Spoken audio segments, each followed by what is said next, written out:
Saya teringat masa kecil saya dulu di kampung. Saya memiliki sahabat yang bertubuh kecil.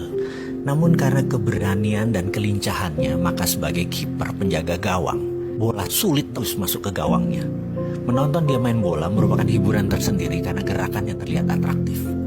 Suatu hari bertanya kepadanya apa resep suksesnya sebagai kiper. Lalu dia menjawab, saya kan tubuhnya kecil, maka jika ada penyerang kaki saya memilih maju agar mempersempit ruang tembak. Kalau saya diam aja di bawah mister gawang, maka kemungkinan saya menutupi gawang hanya 10%. Sementara kalau saya maju menghadang ke depan ruang tembaknya menjadi kecil, maka saya bisa menutupi 100% luas gawang. 30 tahun berlalu, sekarang dia menjadi pengusaha yang sangat sukses. Kemarin saya berkesempatan mengunjungi kantornya yang berjarak hanya 1 kilometer dari kantor saya. Misalnya kita bernostalgia nih berdua. Biasa, saya sebagai seorang yang gak terlalu pinter dan selalu ingin tahu dan ingin ajar, saya pun bertanya kepadanya, apa sih resepnya sukses seperti sekarang? Dia menatap mata saya lalu berkata, ingat gak dulu saya jadi kiper? Ya, saya jawab, saya praktekkan di dunia nyata. Kalau saya tidak maju ke depan di kesempatan, hilang peluang itu. Karena saya kan bukan siapa-siapa, saya ini wong dusun. Maka saya harus maju ke depan. Dan hal itu membuat siapapun di depan saya hanya melihat saya dan tidak ada peluang lain. Sehingga bola tersebut menuju ke saya. Sungguh kalimat itu membuat otak saya berpikir dan mengiyakan sebuah teori sukses yang sederhana ini. Jadi sahabat, kapan Anda maju ke depan mempersempit ruang tembak dan fokus peluangnya semua datang ke Anda?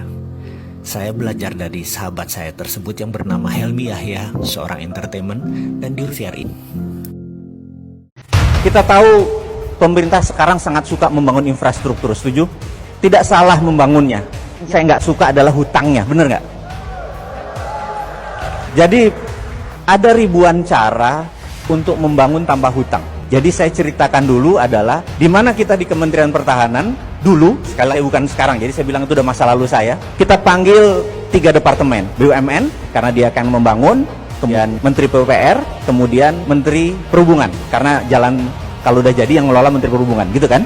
Waktu kita panggil, kita tanya, Bapak membangun jalan dari ujung Lampung sampai Aceh, saya angkat topi, betul ya? Yang saya mau tanya adalah, ada nggak jalan yang 3 km lurus? Mereka bertiga, pejabat ini, untuk apa Pak? Saya tanya, Anda pernah ikut Lemhanas nggak? Mereka diem, ya untuk apa? Kalau kita perang sama Malaysia atau Singapura, kapal perang kita bisa landing di mana pesawat kita, bener nggak? Oh itu toh gunanya, dan kita nggak minta biaya. Atau kalau di Kuala Namu, di Medan, ada kapal kecelakaan di landasan, ada 7 pesawat harusnya schedule udah landing, karena ada kecelakaan lagi diberesin, kapal itu muter-muter di Kuala Namu 1 jam kemudian bahan bakarnya habis. Di mana bisa dimendaratkan? Oh nggak tahu Pak. Kamu gila kali yang ngelola negara bikin wali kota, saya bilang kayak gitu.